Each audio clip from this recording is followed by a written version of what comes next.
Hello guys, welcome back to my channel. I hope you all guys are doing well. So today we are going to talk about top high demand jobs in Germany. जी हाँ दोस्तों, आज हम बात करने जा रहे हैं Germany में अभी जो भी हाई डिमांड में कौन सी जॉब चल रही है 2023 में। मैं इसके रिगार्डिंग आपको सारी इन्फॉर्मेशन प्रोवाइड करूंगा और इसमें आपको बताऊंगा इस वीडियो में कि स्किल कैटेगरी में आप किस जॉब में अप्लाई कर सकते हैं और उसका वेज रेट कितना रहेगा, पे रेट आपको कैसे पे किया जाएगा, आपको मंथली बेसिस पे पे होता है, बाई वीकली या वीकली बेसिस पे पे होता है। इसके रिगार्डिंग आपको इन्फॉर्मेशन प्रोवाइड करूंगा। अपार्ट फ्रॉम दिस, अगर जो नॉन आईटी डोमेन है उसके रिगार्डिंग भी आपको बताऊंगा कि नॉन आईटी डोमेन में किस में हायरिंग हो रही है, आईटी डोमेन के बारे में बताऊंगा अपार्ट फ्रॉम दैट। और अनस्किल कैटेगरी के रिगार्डिंग आपको क्लासीफाई करके बताऊंगा कि अभी किस डोमेन में जर्मनी में भी हायरिंग हो रही है। तो वीडियो को एंड तक का देखें ताकि आपको एक डिटेल इन्फॉर्मेशन मिल सके, कैसे प्रोसेस वर्क करता है, कहाँ कौन सी जॉब पोर्टल्स में आपको जॉब अप्लाई करनी है और कितना टाइम ड्यूरेशन लगेगा और जो प्रोफेशन है इसमें कितना आपको सैलरी पे हो रहा है, इसकी इन्फॉर्मेशन आपको मैं एंड टू एंड प्रोवाइड करूँगा।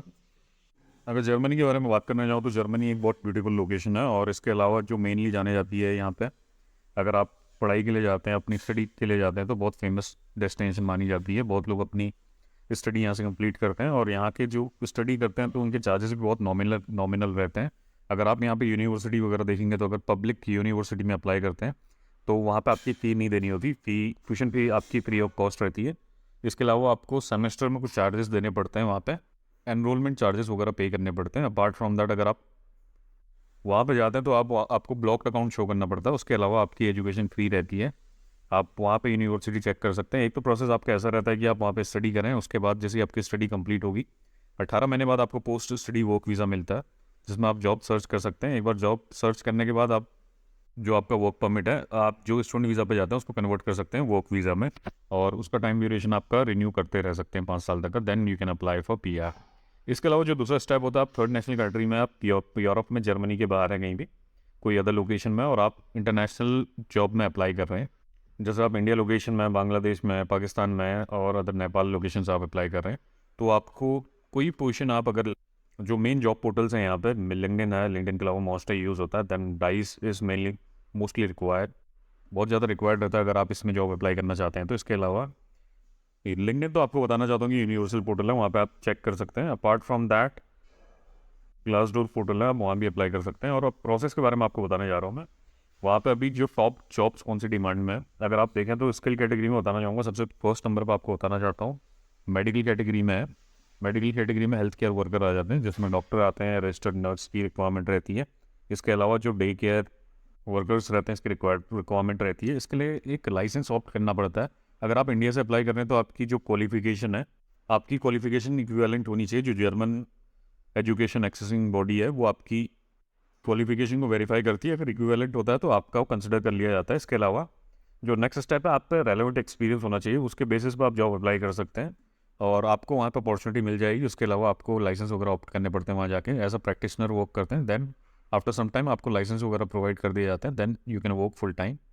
भी आपका पर्म बेसिस पे जॉब अप्लाई करते हैं, तो ये एम्प्लॉय पे डिपेंड करता है जो आपको हायर करता है। इसके अलावा आपको बताना चाहता हूँ जो डॉक्टर की सैलरी रहती है अप्रॉक्सीमेटली अराउंड 5000 टू 6000 यूरो के अंदर रहती है। और सेम जो रजिस्टर्ड नर्स की जो जॉब है वो कम से कम जो मिनिमम सैलरी है 3000 टू 4000 यूरो के बीच में रहती है।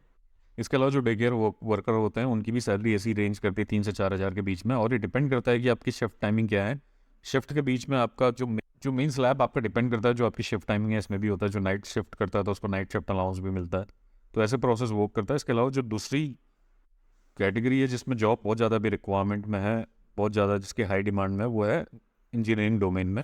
इंजीनियर में अगर आपको बताना चाहूँ तो जैसे आईटी में तो बहुत अभी जो सेक्टर है बूम पे है, इंडिया से भी बहुत लोग हायर होते हैं, आईटी डोमेन में हायर होते हैं। जैसे आपका डेवलपर प्रोफाइल में लोग हायर करते हैं, पाइथन, अलग अलग पाइथन, जावा जो उनका फ्रेमवर्क है उसके बेसिस में अप्लाई करना पड़ता है।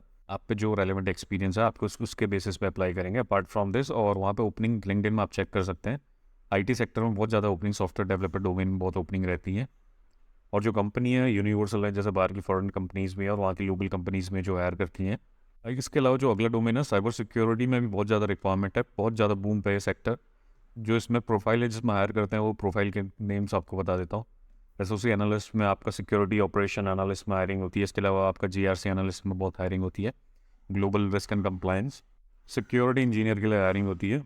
आइडेंटिटी एक्सेस मैनेजमेंट, ये जो सारी प्रोफाइल हैं साइबर सिक्योरिटी के अंदर, अदर प्रोफाइल भी हैं, सारी अभी इलेबरेट नहीं कर रहा हूँ। और इसका पे रेट बहुत सही है, 5000 से €6,000 के बीच में आपका रहता है जो इनिशियल पैकेज होता है, और ये कंपनी टू कंपनी डिपेंड करता है कि कितना सैलरी स्लैब प्रोवाइड कर रहे हैं आपको। इसके अलावा आपको बताना चाहता हूँ, साइबर सिक्योरिटी के अंदर अंदर अभी अलग डोमेन भी है, मैं सारे मैंने कवर नहीं कर रहे हैं, पर मोस्ट ऑफ द टॉप जो डोमेन है, जितने भी अभी प्रोफाइल होती है मैंने कवर कर ली है। इसके अलावा जो अगली रिक्वायरमेंट है, मैकेनिकल इंजीनियर की बहुत रिक्वायरमेंट होती है। जैसे आप जानते हैं कि जो भी गाड़ियाँ हैं, जैसे बिग फर्म्स हैं, बिग ऑर्गेनाइजेशन, जैसे ऑडी हो गया, ऑडी ग्रुप है, जो सारी बहुत एक्सपेंसिव गाड़ी होती हैं, जो सारी अपनी जर्मन ऑटोमोटिव इंडस्ट्री के अंदर ही बनी रहती हैं, और जर्मनी एक one of the best automotive manufacturing industry मानी जाती है। तो इसमें वहाँ पर बहुत ज़्यादा डिमांड है। अगर कोई मैकेनिकल इंजीनियर की जॉब करता है, उस पर एक्सपीरियंस है, तो अप्लाई कर सकता है। वहाँ रिक्वायरमेंट बहुत ज़्यादा रहती है इसकी। अपार्ट फ्रॉम दिस, इलेक्ट्रॉनिक्स, जो इलेक्ट्रिकल इंजीनियर है, इसकी भी बहुत ज़्यादा रिक्वायरमेंट रहती है, और आप जॉब अप्लाई कर सकते हैं। लिंक्डइन और मॉन्स्टर, इसमें डेली बेसिस पे जॉब अपडेट होती रहती है। इनकी रिक्वायरमेंट आप चेक कर सकते हैं। अगर एम्प्लॉयर आपको स्पॉन्सर कर रहा है तो आप उसमें अप्लाई कर दें। अगर आपकी प्रोफाइल उन्हें रेलेवेंट लगती है तो आपका इंटरव्यू कंडक्ट करा लेते हैं वो लोग, और आपका प्लेसमेंट हो जाता है। इसके अलावा आपको बताना चाहता हूँ, जो नॉन आईटी में कैटेगरी आती है, जैसे आपको जो डोमेन है बिजनेस एनालिस्ट की प्रोफाइल है, अपार्ट फ्रॉम दैट एचआर में प्रोफाइल लेते हैं, रिक्रूटमेंट की प्रोफाइल है, और कंसल्टेंट की प्रोफाइल लेती है। इसमें भी बहुत हायरिंग होती है, और इसका जो बेस सैलरी पैकेज स्टार्ट होता है €4,000 से स्टार्ट होता है अगर आप जर्मनी में अप्लाई करते हैं तो। और फिर डिपेंड करता है आप पे कितने ईयर्स का एक्सपीरियंस है, उसके बेसिस पर आपकी सैलरी बढ़ती रहती है, सैलरी स्लैब। अगर आप किसी भी ऑर्गेनाइजेशन में कोई भी पोजीशन पे अप्लाई कर रहे हैं तो ईयरली बेसिस पे स्लैब आपके चेंज होते रहते हैं। फर्स्ट जो 1 से 3 साल का जिसका एक्सपीरियंस है उसका डिफरेंट स्लैब रहता है, 3 to 5 ईयर्स का डिफरेंट स्लैब रहता है। उसके बेसिस में आपको सैलरी प्रोवाइड की जाती है।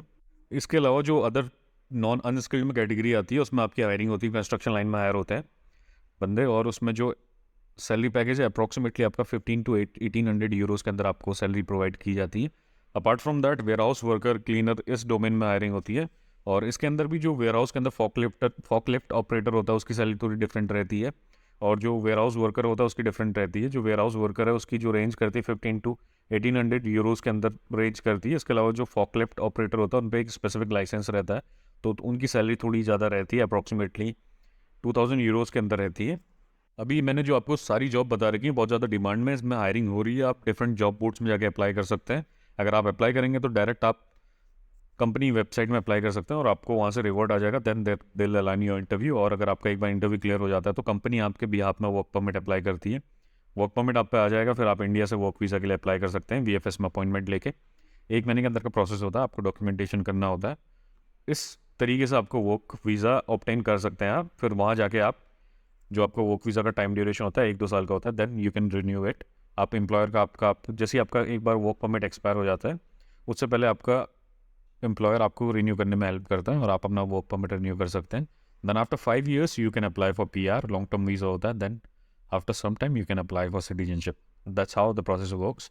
If you have any query, I will let you know how to apply job through different job boards. इसके अलावा मैं आपको बता देता हूँ जो भी जॉब बोर्ड्स के लिंक है, जैसे आपको लिंक्डइन है, मॉन्स्टर है, इंडीड है, डाइस है।